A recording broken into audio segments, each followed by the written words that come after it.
Liekes in Dokkum werd het CDA omtinking vreegje voor de centrale as. Ze water een boert ontbleerten voor de vreun van de centrale as. Misselijke Sjoerd Galema gek verder op het sociaal-economisch masterplan voor Noord-Friesland. Is net weer de PvdA dwandel om mij croissants omtinking te vregen voor het belang van de verkiezings. Ik vind het opvallend dat een heel soort mensen goed in de gaten had waar het om gaat met deze verkiezingen en dat ze echt stemmen gaan. Ja, ik vind het echt opmerkelijk. Dus mensen hebben goed in de gaten dat die Eerste Kamer nou zo belangrijk is. En dat verneemt op stritten.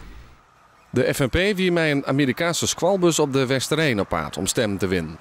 Maar net alleen nog op de Westereen jaren zo de partijpunten van de FNP.